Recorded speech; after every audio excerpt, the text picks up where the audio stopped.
these teams are not going anywhere, while the 76ers are kind of falling. They're only a half game above the Indiana Pacers, 1.5 game above the play-in.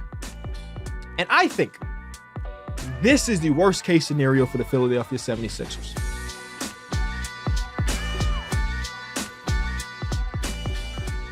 Welcome back to the Kenny Beecham podcast, y'all. Before we get into it, I want to remind you to leave a like on the episode if you're watching on YouTube. Subscribe to the channel. Tell a friend that if he needs his NBA fix, then the Kenny Beecham podcast might be for him. I always got to put the might be because I know I ain't everybody cup of tea. But if you're looking for some entertainment revolving around hoops in most cases, this is the place to be. Go over to Spotify, go over to Apple, give 5 stars as well. So on the agenda today, I kind of want to briefly go across the league to start off the show, talking about some changes I would make to the play-in because I love the play-in, but it could be better. I want to talk about the 76ers without Joel Embiid because I'm scared that they're about to fall to a place that definitely they don't want to fall to. And we got to talk about Victor Wembanyama because this man is just doing ridiculous stuff. But the bulk of the show, the most fun part of the show, we are doing the Kenny For Real All-Stars. Now, if you've been around for some time, you know what that is. I, every single year, put together this ballot of players that are all-stars in their role. Typically, we talking role players. Typically, we don't have any all-stars on it, but these are the people that I enjoy watching on a night-in, night-out basis that's not Anthony Edwards, LeBron James, Steph Curry, and so on and so forth. These are the role player all-stars, you know? We talk about how a couple weeks ago, the all-star game is trash. The real stars don't care, but how about we get a Kenny for All-Stars to go? Because all of these players on my ballot, they give a damn every single night.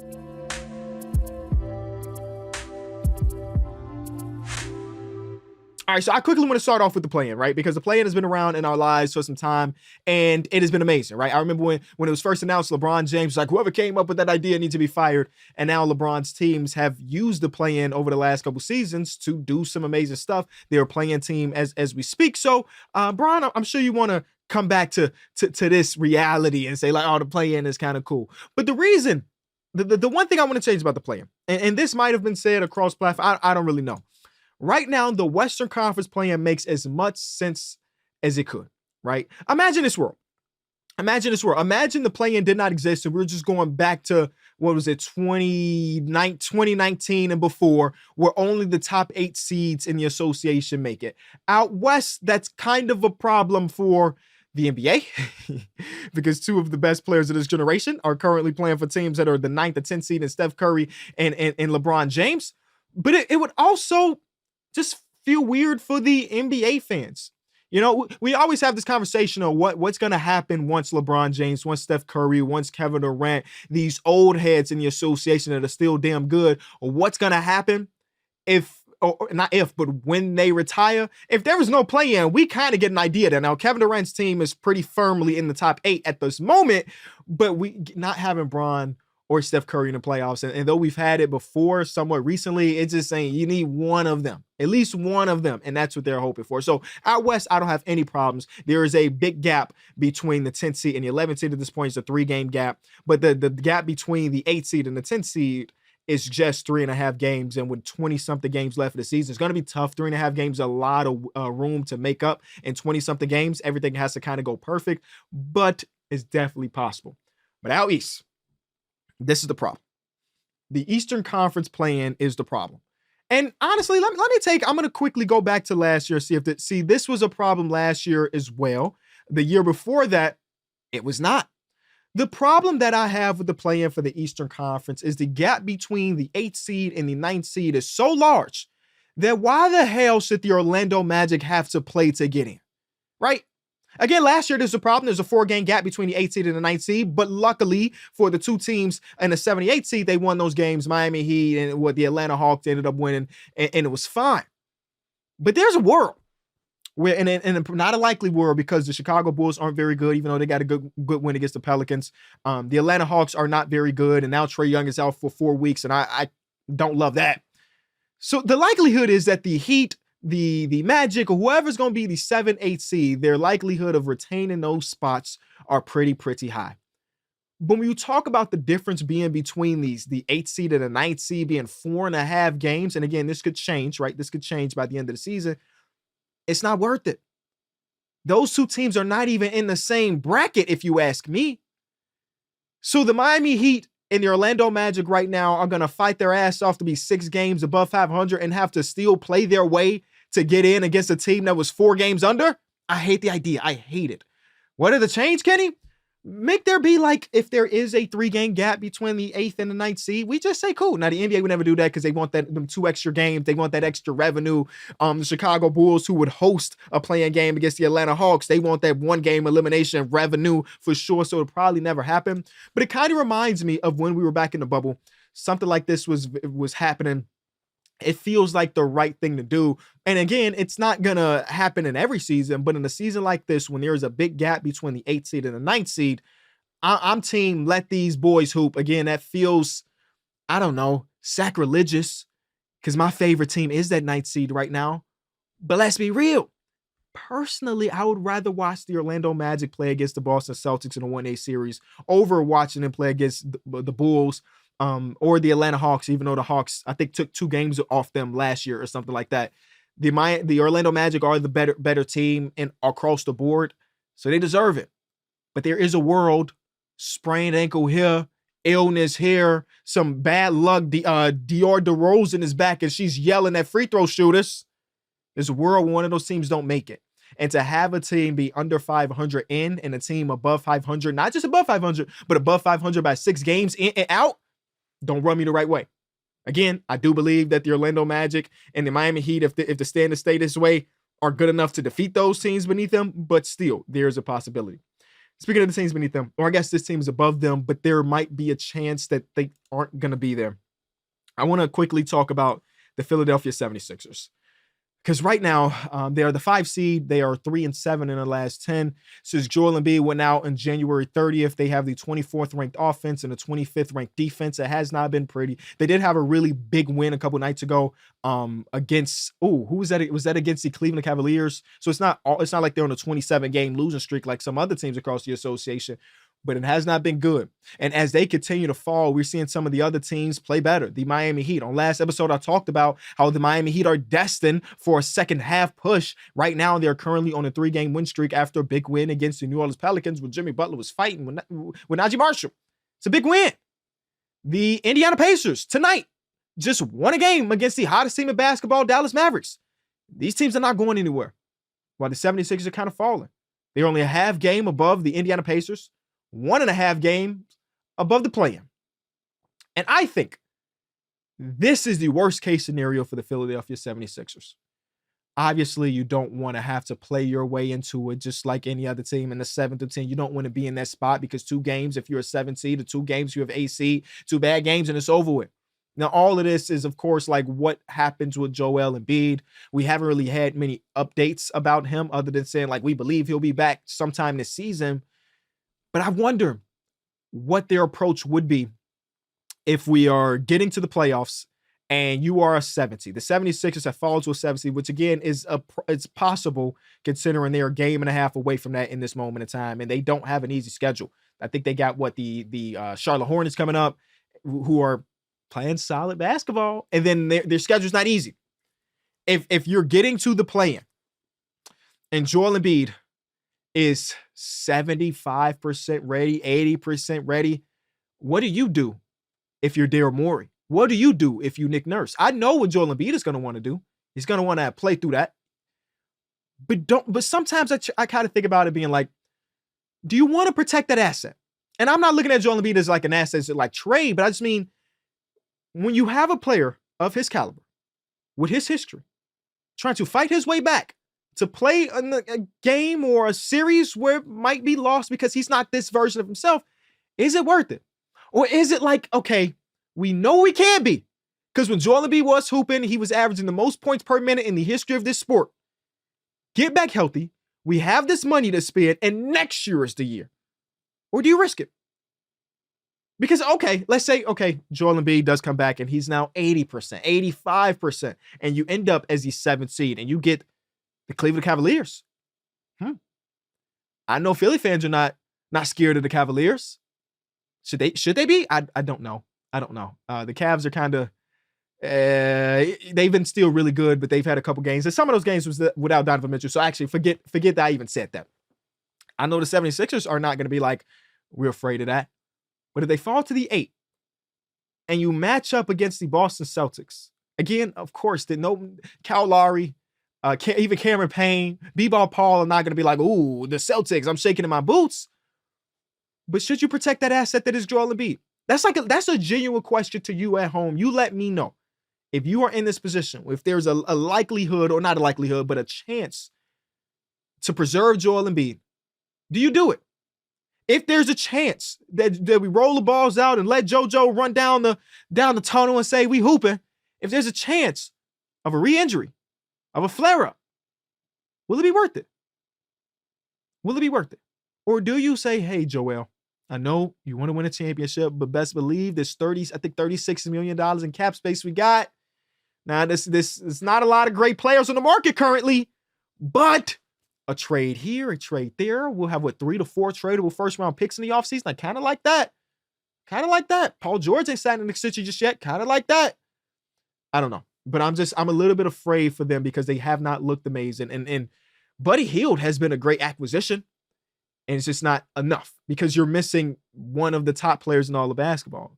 You know, majority of these teams, we could talk about the Cavaliers, like I just did. They lost Donovan Mitchell for a 2-game stretch. He had an illness. And in those 2 games, I'm like, nah, that was a team that was just winning 17 out of 20, but they lost their top player. If the Bucks lose Giannis, even though they have Damian Lillard in the back pocket ready to explode whenever, you're going to look significantly better. That's what superstardom is. You know, you build the team for this player to be here, which the 76ers did, and now he's not here. It's like, you know what I'm saying? You let me know what you would do with this Joel Embiid stuff. The last guy, before we get to the Kenny Freer All-Stars or the Kenny Beecham Podcast All-Stars, I want to talk about our guy, Victor Wembanyama. Because a couple nights ago against the LA Lakers in a loss, it hurts my soul to say that. In a loss, Victor Wembanyama put up the first 5x5 since 2019. The first 5x5 since Yusuf Nurkic had like a 24-point, 23-rebound 5x5. Whoa. I remember him having that 5x5, but I didn't remember him having a 20-20 game simultaneously. He has been on a tear. Now tonight, hey, what can I say? Wasn't a beautiful game. Wasn't a beautiful game from him and the squad, but just looking at who he has become in just 40 to 50 games is mind-blowing. Now, I always say this about rookies, even about sophomores, the year 3 players. I go in with relatively no expectations revolving around them, so I can never really be disappointed. This was the exception. I had some expectations for Wemby. Not generational talent, because again, that's a lot of pressure. But when you talk about a player being on generational talent, the expectations here, my expectation might have been down here. It's lower for sure, way lower. But I wanted to see what this is about. And he's everything in a bag of chips, y'all. He's everything in a bag of chips. He is so damn good. First of all, it don't even make sense that they're 11-47 where you have a guy, because I think, and maybe I'm crazy here, but I've watched a good amount of Spurs over the last, 3 weeks or so. I watch him play. I think he is one of the top 30 players in basketball already. When you have a top 30 player in basketball, you shouldn't be 11-47. And what makes it super crazy is right now they're on pace to have the same amount of wins as last year. But you added Wemby. The rest of the team is pretty much the same. Pretty much the same. Nothing has really changed. But you added Wemby and you're on the same pace to win the same amount of games. It's just surprising, as all. It's just surprising. But my expectation for Wemby was pretty low. It was existing, but it was pretty low. And I can't believe the product that he has already really become. It's so crazy that I look at this roster and I look at the fact that Trey Jones, shout out to Trey Jones, he's having a good to decent season. Just having him on the court with Victor Wembanyama, that team looks dramatically different. And I look at the Spurs, and they were teetering around rebuilding for a few years before they actually decided to, hey, DeJounte Murray, you out the door. They did it the right time, the Spurs way. You tank at the right time, you get a generational talent. It's like they had some injuries. Tim Duncan's coming in the draft class. How about you sit out David, Mr. Admiral? Sit out 7 more games for us. We're going to go get this first overall pick. Same thing. They knew the generational talent was coming. They got lucked out. The basketball gods are always in their favor. I look at how good he is. and how much he cares about winning. From All-Star break when they were in the skills competition and he was upset because Anthony Edwards wanted to shoot with his left hand or whatever the hell was going on, how much he cares about winning. I wonder what this front office is thinking come off season, because it would be against the Spurs that we grew up with to see them be ultra aggressive. Should you be ultra aggressive if you're on pace to win 20 games the previous season? Probably not. But when you have Wemby as a talent and you can just expect him to continue to build and build and build and build and build, part of me is like, if there is any time to break your norm, your rule, as far as pouring gasoline on the fire for the Spurs organization, this is the time. Now, again, if we go back to our episode, we talked about the trade deadline. I'm not in the business of just making deals just cause, right? It has to be the right players in the market, and we don't know who's on the market, who's not. Everybody wants to point at Trae Young and say, hey, the Hawks tonight got to win, and DeJounte looked 26, 11, and 5. That's kind of good without Trae. Maybe he's the guy that you go out there get. And I don't know. I think I would like that on the offensive side. Maybe not so much on the defensive side. I don't know if Trae Young really fits what Greg Popovich really likes to do with the ball movement and the player movement and so on and so forth. If there's anybody to get it out of him, it's probably Greg Popovich. So I'm not even sure I love the idea of Trae Young. I like it, but I'm not sure if I love it. But there might be somebody. I wonder how many times in recent NBA history was a player, I don't want to say not up for trade, but not publicly known to be on the market, but an opposing GM made them available. You know what I'm saying? If we are the Spurs, we have 2 first-round picks, I believe, that still haven't turned into anything from the DeJounte Murray trade. Okay, we have all of our own first-round picks plus a Bulls first-round pick that might never convey. I kind of like the idea of calling up a team, even if the player is not actively on the market, and say, hey, boom, because I got picks. And I don't know what the direction your organization is, but let's sit down, let's chat about it. I've also recently liked the play of Devin Vassell. That's all I would really say. I like the play of Devin Vassell. As of recently, he got his bag. I wasn't extremely impressed through the first, I don't know, many games of the season, but recently he's really ramped it up. His shot volume has gone up over the last couple of weeks, and his efficiency has gone up over the last couple of weeks. I'm kind of liking what I'm seeing, and I think him and Wemby are building this rapport that he's going to need. As good as he is, he needs other people around him to feed him the ball. There was the game before he got his 5x5, and let me rant for 30 seconds before we get to the Kenny for All-Stars. There was the game before his 5x5 game. That game was against the Sacramento Kings. He had a stat line of how many points. He needed 1 assist, right? He needed 1 assist for his 5x5. And this is a close game, right? The Kings have stormed all the way back. It is a tie game with 3 minutes and 40-some change left. And in my mind, as an NBA fan that understands that I like to see history, I tune in and say, hey, they got to know, right? They got to know he's 1 assist away. Even though this is a close game, maybe I overvalue the 5x5 as a fan, but they had to know that he was 1 assist away. And they must not have. They must not have. There were a few possessions that I was in my mind thinking, okay, so you don't care about the 5x5, which is fine. Because even after he did get the 5x5, I watched the pressers from Greg Popovich and so on and so forth. They didn't even really acknowledge it as this big old thing, even though there's only been a handful throughout history. And a handful that we got, most of them come from like Hakeem Olajuwon, AK-47, and the same players over and over again. Nobody really cared. I did. But there are a couple moments like, okay, they don't care about the 5x5. That's cool. Go get that win. And if you want the win, you still put the ball in Wemby's hands, don't you? Like he took a tough 3-point shot miss. He got an and 1. And then there was a couple possessions where he just did not touch the ball at all. I think it's all growing pains at the end of the day. But I look at how dominant he could potentially be. And I'm like, man, in these games, when it starts to matter, hopefully next season, and that's a question we're going to get to Ask KB about. Hopefully next season, when it all starts to matter, that ball is in Wemby's hands or he's involved in the action, even if he doesn't touch it because he's so much of a threat. You have no choice if you're the coach to try to scheme against that. Let him be a decoy, a big-ass decoy if you need, but him being away from the play completely so Jeremy can take a turnaround mid-range jump shot, don't love that. Don't love that. But that man Wemby has the ability. And you know what? The unfortunate part about all of this is that we live in a social media era. So when you give flowers, which I'm doing right now, or I've done on Twitter, or I made a whole nother YouTube video talking about him and his 5x5, it goes from me giving flowers to man overhyping and so on and so forth. I hate that part of social media, man. You can't just give a person their flowers consistently without people saying you glazing. I'm not.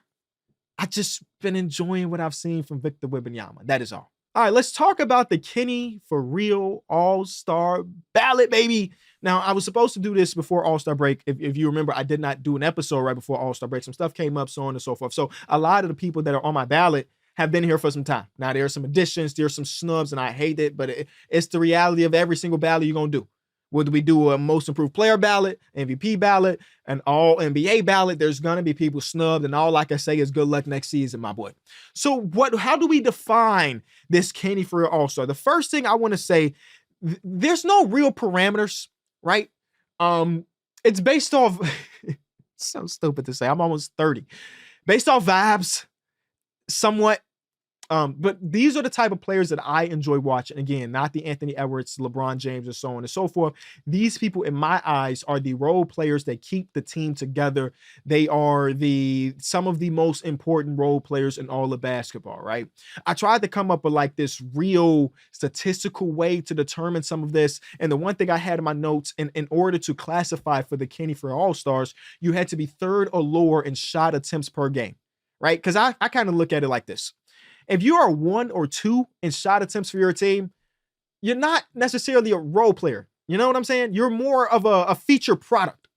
Now, there are some people in this world, like my cousin Pierre, who's a co-host of my other podcast. He believes that 99% of the league is role players. And I'm not saying I disagree with that, but I think my opinion about what's a role player and what's not a role player is just different. JJ Redick has even said everybody is a role player. Steph Curry has a role. You got to do it damn right, but he's got a role. So my definition of role players, traditionally, some of the people, these are not the people you're going to call their number when the game is on the line. These are not the people that if they have a super terrible game, that it's going to matter too much, right? If Kawhi Leonard has a terrible, terrible game, even though the Clippers are super deep, that 6 of 36 game, I don't know why he's shooting 36 shots, but Kawhi, congratulations. That game is going to hurt his team more than if Amir Coffey shoots 1 of 6. You know what I'm saying? So I had it like third in shot attempts or lower with some caveats, right? Because technically Kobe White is fourth in shot attempts on the Bulls. He's not a Kenny for All-Star. You know what I'm saying? He's more than just a traditional role player for the Bulls. And that's kind of the way I had it. Are we ready? Okay, that's enough. Let's talk about the captain of the Eastern Conference team. Everybody knows who this guy is. He is the best role player in basketball, if you ask me. It is Derek White. I have had an absolute pleasure, or had a blast watching Derek White over the last couple seasons. He is one of the 2 most active perimeter defenders in basketball right now, if you ask me. And we're going to talk about the guy who's also on that list. He's only behind Scotty Barnes in guards when it comes to blocks. Don't talk to me. I know you're going to say, Kenny, Scotty Barnes guard? This is the NBA statistics. If the NBA's classified him as a guard, hell, he's a guard. And a lot of the stuff that Derek White does won't show up on the stat sheet. I got to see them play against the Bulls, and I'm still watching the Bulls even though they suck and everything. And I'm usually dialed into the Bulls more than most games, especially if we have multiple games on. And the screen navigation from this man, it was not a screen that he did not fight his ass off on. And that is the type of stuff I care about. Because you talk about winning a championship, which again is the ultimate goal for every single one of these players, all 30 of these teams eventually to raise that Larry O'Brien trophy. A guy like Derek White that does not give up on any play, especially defensively, who can navigate screens like no other and communicate with the rest of his elite level defenders around him. And he is is he the best defensive player on the Celtics? That's a conversation for diehard Celtics fans. I would probably say yes this season. Yes. To see that so very consistently, and I can't say it goes under the radar because Derek White is a guy that got some all-star buzz this season, so people definitely notice how impactful he is. I don't know if the stats still stand to this day, but as early as like 2 to 3 weeks ago, he had the best net rating in all of the association. This man is everywhere on the court. He will not give up. And those are the type of players you really, really need if you want to do the thing. The next guy is the other guy that I mentioned as far as being One of the guys that's super, super active defensively, one of the two most active perimeter defenders in the NBA right now. Maybe this is a homer pick. I don't know. It's Alex Caruso. And granted, if Alex Caruso wasn't on my favorite team, he would still be on this list. And would he start? He would still start on my Kenny for All-Stars. I just got to watch him play against the Pelicans. This man guarded almost every position except for the Jonas Valanciunas. He started off this game on Zion Williamson, and bro, Zion, I'm going to talk about Zion a little bit later when we talk about one of his teammates. I'm loving what I'm seeing from Z, but I'll pause on that one. Guarded Zion for bulk of this game. And obviously, there is a extreme difference in stature and strength, and even in height. Alex Caruso, I think about 6'5", Zion's about 6'6", so maybe just an inch or two. Alex Caruso took that assignment head on. Later in this game, when the game was on the line, we had an idea they were down by more than 2 points and the ball was going to go to Brandon Ingram. So you know who had that assignment in the last possession of the game that mattered at least? Alex Caruso did. He's going to fly up and down the court. And I said this in a video maybe 2 years ago, his first year when he was a part of the Chicago Bulls, because he was playing such phenomenal basketball. And there was a lot of conversation revolving around him and the minutes played, because he was one of the most impactful perimeter defenders in all of basketball. You know what? While we're here, I'm gonna quickly Google how many minutes he played that first year in Chicago. His minutes per game his second year in Chicago last year, 23 minutes per game. That is a lot lower than a lot of the other people that are considered elite level defenders. And I remember having this conversation with a buddy of mine, and I put it on the same level. This is about to seem crazy, but I'm going to say it anyway. I put it on the same level. It's Giannis. Bear with me. Bear with me, all right? Giannis right now this season is averaging 35 minutes per game. That is a huge uptick than his MVP season, where he averaged 32 minutes, and in the second MVP season where he averaged 30 minutes. And when he was averaging 30 minutes per game, there was a lot of conversation around why was he only doing that.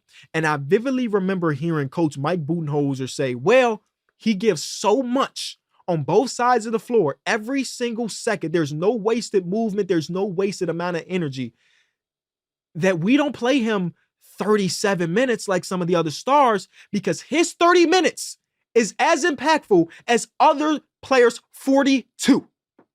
I'm like, damn, Coach Bud, that's a bar. And with 30 minutes per game, I don't know how this man won MVP at 30 minutes per game, 29 points per game. He's doing this crazy stuff. Now, that's changed this year under Griffin, and now under Doc Rivers, he's up to 35 minutes, which is the most since his second All-Star year. But I digress. Alex Caruso is similar. Now, Alex Caruso doesn't have the two-way ability like Giannis, as far as Giannis is a force on offense and defense. Alex Caruso's not a force on offense, but he's a damn good offensive player now. He's shooting 40% from three. That's all you can ask for. If you're going to be one of the top perimeter defenders of basketball and also shoot 40% from three, there's no other thing I can ask from you if I'm the coach. But he gives so much defensively, and he's guarding the best perimeter players, and in some cases, forward players every single night, that Billy Donovan was like, hey, we can't afford to play him 30 minutes per game, because A, he's going to burn himself out. He's already a guy that's diving on the floor and getting bruises and tearing, I don't want to say tearing nothing, but just injury after injury and stuff like that. That his 23 minutes, remember, 23 minutes per game, had him all first team defense last year. That's why I say it's similar. Not the same. It's apples and oranges, but still comparable in a way. The next guy, my first forward on my list, is Aaron Nesmith. Aaron Nesmith is having such a good season that the idea of trading Bruce Brown away didn't matter. Bruce Brown was having a good season too, but Aaron Nesmith popped up on the scene over the last couple seasons, and this is his best year. He is an advanced analytics darling, from catch and shoot to points per possession off screens. He's top 5 in both of these categories amongst the entire association. Not to mention that he has the ability to hold his own on the toughest matchups. I'm loving what I'm seeing from Aaron Nesmith, because he was like a throw-in. I remember a meme that when he was traded, and if I'm not mistaken, he was traded in the Malcolm Brogdon deal. I'm pretty sure it's the Malcolm Brogdon deal. There was a meme, and again, these are memes at the end of the day. You know what I'm saying? There are people behind these social media accounts. That's their job, to get memes on. It was either Bleach Report or ESPN, don't remember, where it was the if you're a SpongeBob fan, you know what I'm talking about.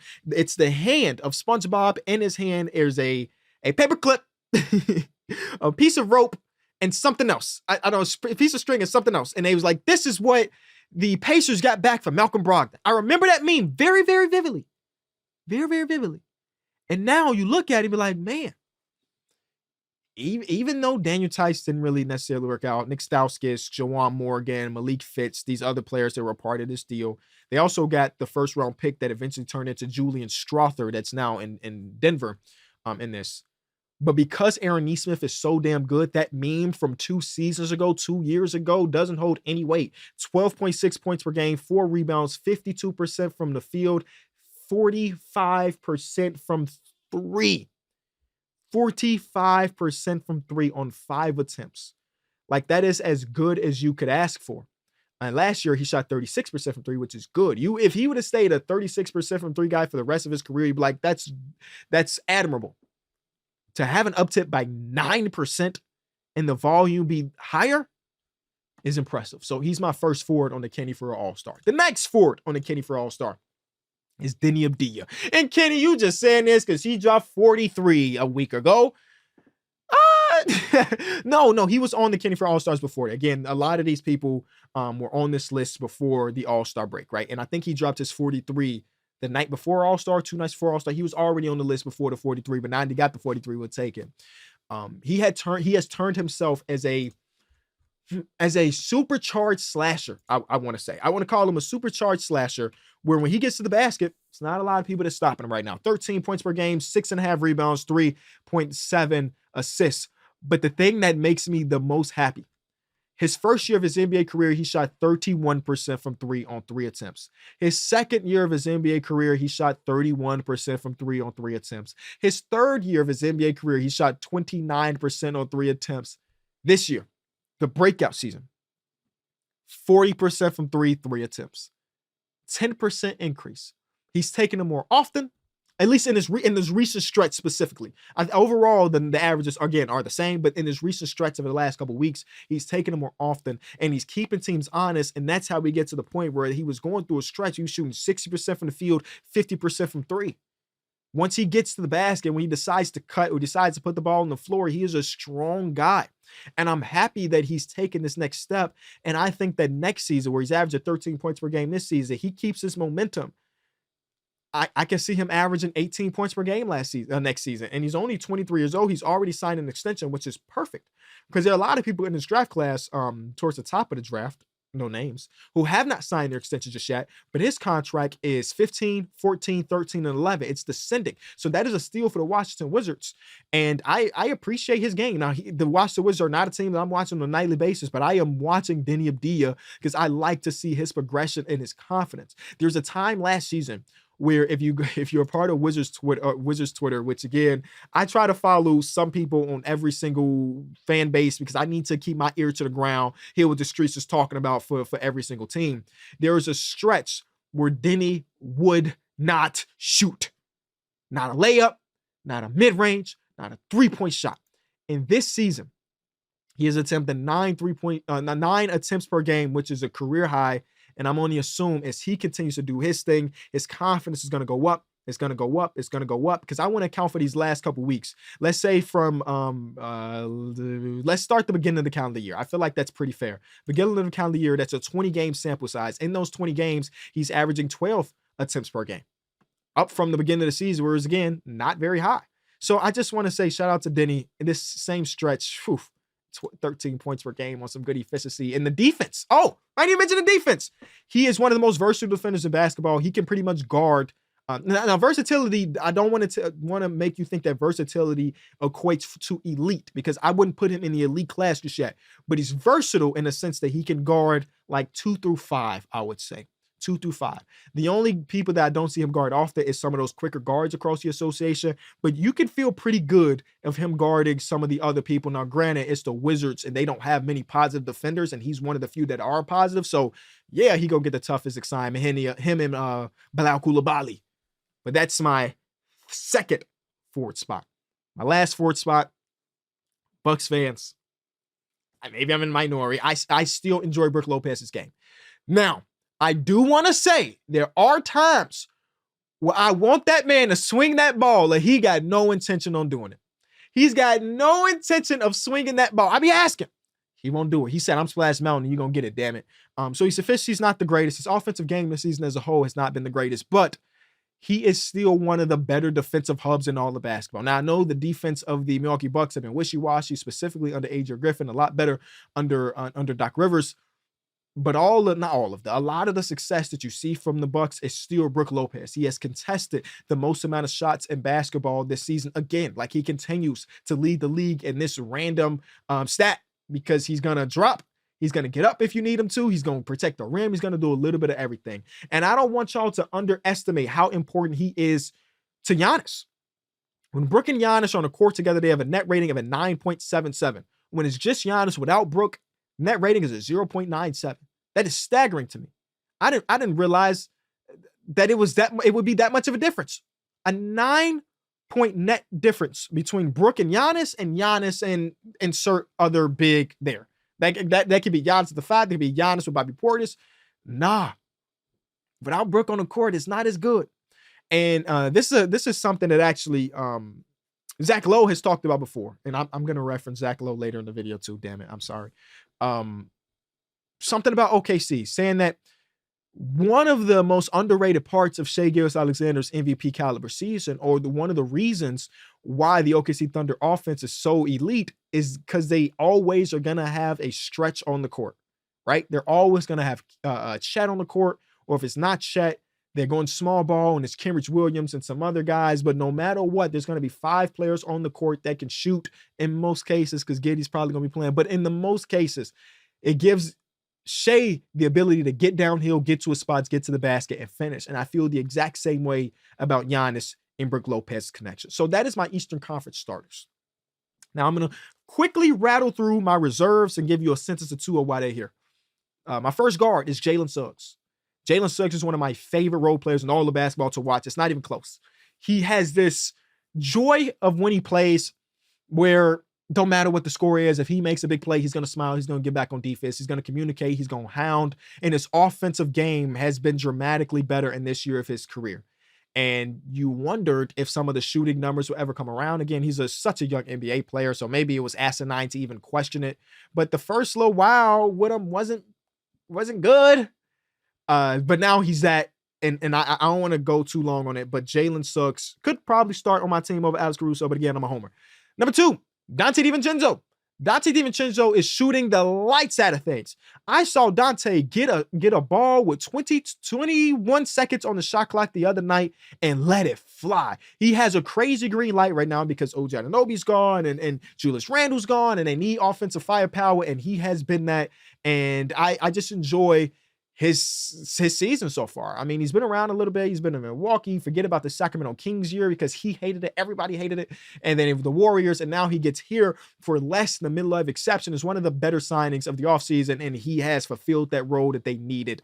So much so that they felt confident with getting rid of Quickly and RJ Barrett and so on and so forth, because they had some people on the wings that they trust in Dante DiVincenzo.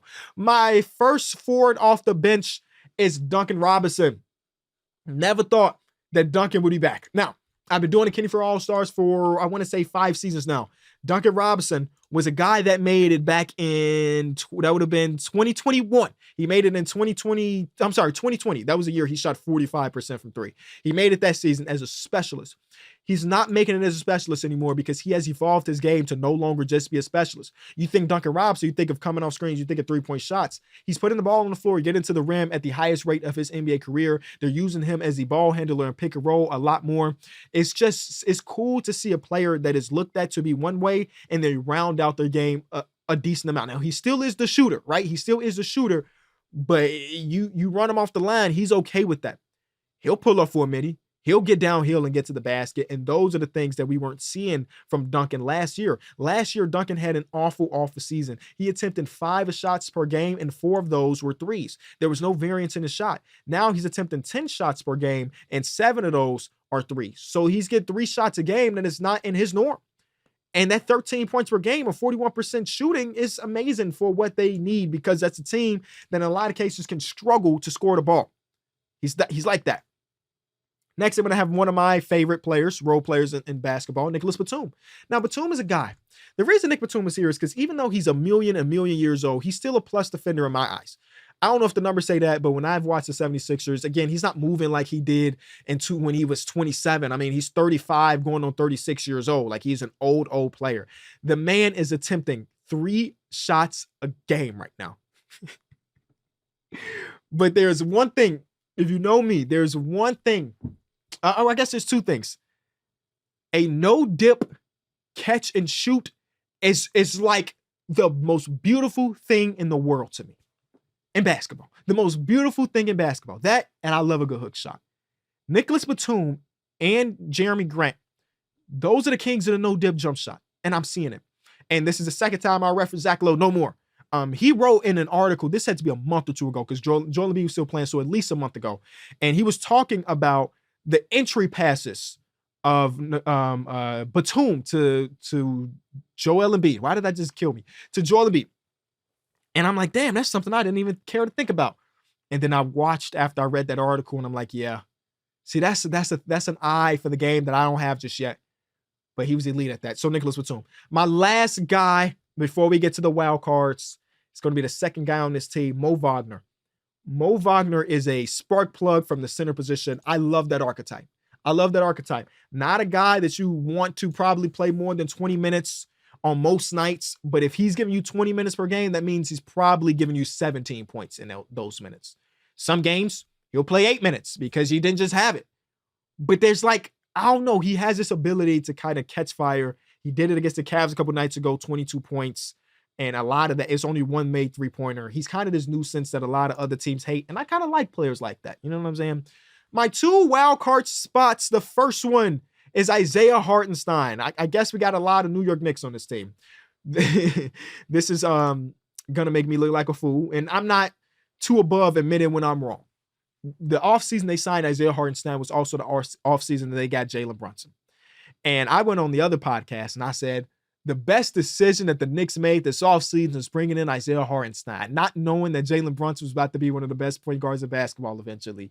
But I love the Isaiah Hartenstein signing then. I love it even more now. He's ready to play at all times. He's going to board his ass off. He's going to flex for the camera and scream so he can get his Instagram picture off.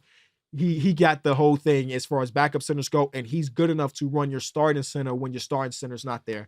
And my last wild card spot, I'm sorry to all the snubs out there. It's going to be Bojan Bogdanovic. The way him and Trae Young play off each other, as far as, I don't know about floppy. I don't know about drags and all of the offensive schemes, but the way they play off of each other and the way he moves without the ball to find spots, the open areas around the court, and Trae Young just finds him, it's kind of a beautiful, beautiful game. Like, he's one of the 6 Man of the Year candidates. Unfortunately, his team's not good, so he can't win it. You have to be a good basketball team to win 6 Man of the Year in most cases. But I just enjoy the fluidity of his offense. And I love that there's times I'm watching him and I can tell he believes he's a star. I love that irrational confidence as long as it's not on my favorite team. You know what I'm saying? Where Trae Young and DeJounte take a shot and he'll be like, swing me the ball. I'm contested too, but damn it, I trust myself. Those are the Kenny for All-Stars for the Eastern Conference, man. Let me take a sip of water and we'll get to the West.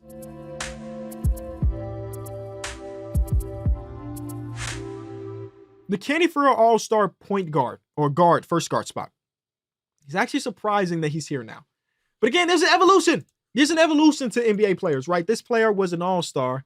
And I'm happy that he got his All-Star appearance, but reality, I would have liked it a lot better if he was one of the best players to never make it. That's Mike Conley. Like, why am I burying the league? Mike Conley this season averaging 10 points per game, 44% from the field, 44% from 3. He's only attempted 8 shot attempts a game, which is the lowest of his career. But he's still as impactful as a lot of guards out there. Now, of course, not all-star guards, but you can tell how much he really matters to this team and their offense. Mike Conley's not settling things down in the clutch. Things get real bad real fast. And then now they got another backup point guard who they trust, and now we'll see if that can change. But it felt as though when Mike Conley was not on the floor, things slowed down quite a bit. And without Mike being the floor general that he is, congratulations on the new money. Huge pay cut, maybe. Some of it was like, hey, I don't really care about the money no more. I want to win a championship and I want to do it in Minnesota.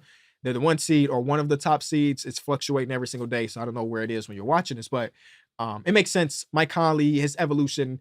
I've been a super Mike Conley fan for a very long time. At one point in time, I had one of those jersey shirts of Mike Conley when he was a Grizzly.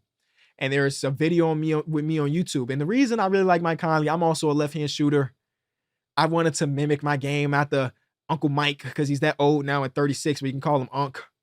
I don't have the dribble ability, the basketball IQ, the vision to do anything like Mike Conley. But damn it, I saw a left-handed small guard. I said that was going to be me. So shout out to Uncle Mike. The second guy is Grayson Allen. He cannot be forgotten about on any role player ballot of anything. 48.5% from 3 on 5 attempts this year. Almost a 50% 3-point shooter. He's always been around 40. He's always been around 40. But 48? No, nobody saw that coming. And when the trade happened, when they traded DeAndre Ayton, forgot the man name. That's how much I've been watching the Trailblazers. The trade happened. And I always, as you know, the brand, it's the Enjoy Basketball brand, the Enjoy Sports Network. I try to look on the brighter side on a lot of things. When that trade happened, I was under the assumption that you traded him away because the relationship between Aiden and the front office was beyond repair, and we want to get something in return for him. Under that assumption, getting back Nurkic and Grayson Allen, not that bad of a deal. I tweeted that Grayson Allen was one of the best catch-and-shoot players in all of basketball the previous season. He's a positive defender. I think I might have been hyperbolic on the positive defender. I might have said one of the better defenders. Either way, a positive point of attack defender, or at least a guy that you can put on the point of attack guy for some possessions at a time. And I said that Nurkic is a guy that closes out possessions. And that matters. I mean, they're winless when Nurkic doesn't play. I think it's only 0-4, but Nurkic has been super important to them, and so has Grayson Allen. That trade has looked pretty damn good because outside of Bradley Beal, Kevin Durant, and Devin Booker, Bradley Beal, and Kevin Durant, those two players have been their best players. But Bobo is starting to creep up in the rotation. Hold on, Bobo. The next guy on my list, this was the original Kenny for real all-star, Kenrich Williams. Kenrich Williams can play a total of 4 minutes a game, and he's like grandfathered into this. He's grandfathered in, no bad possessions, no bad decisions. Always on the floor, always going to make the right play. Type of players we like. Also a guy that there is rumors not rumors, but fans, not OKC fans, but they saw Kenrich Williams as an impactful role player on a team that was not good 2 years ago and said, ain't no way they shouldn't be trading him.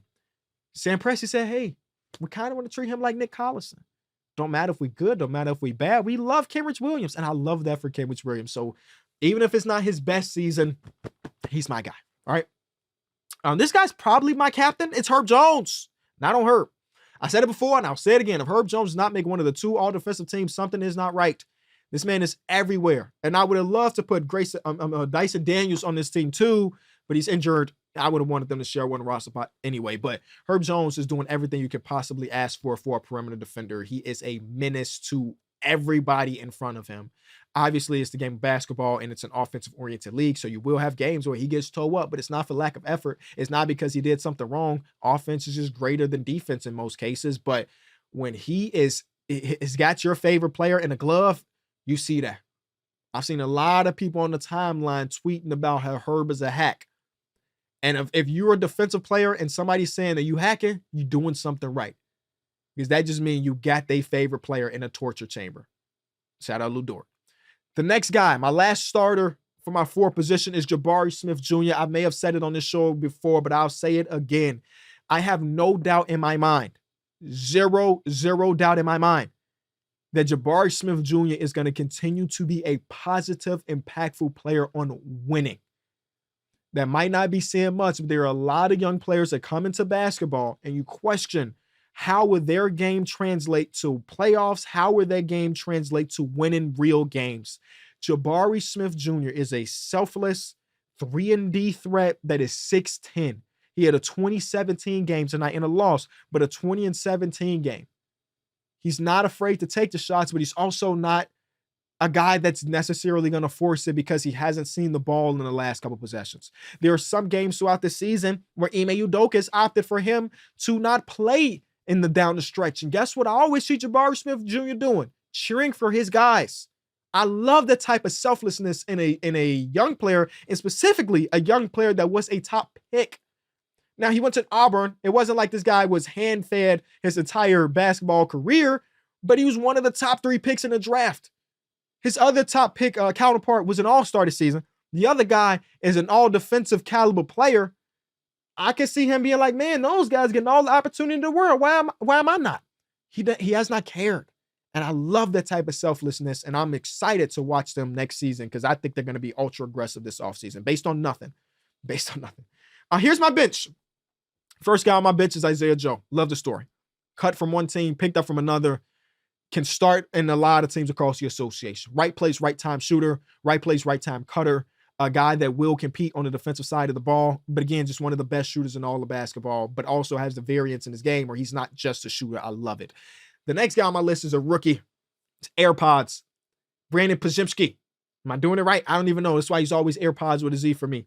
I love the fact that I read through some of his pre-draft stuff. Like, okay, did people project that he was going to be this good as a rookie? The answer is no, because if they did, he would have been drafted higher.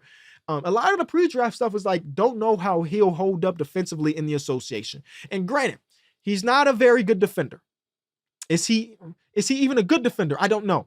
But one thing that he does great is positioning himself on the defensive side of the ball. He knows how to take charges. He knows how to clog up a lane if need be, and he knows how to recover. And sometimes that's all you can really ask for, especially for a guard. And he has been playing so well that the other Splash brother was relegated to the bench, and that's just the way it is for the foreseeable future, according to Steve Kerr. So I got a lot of love for a rookie that could come in and do stuff that he's doing. The next guy is Vince Williams Jr. Another guy out of nowhere for me.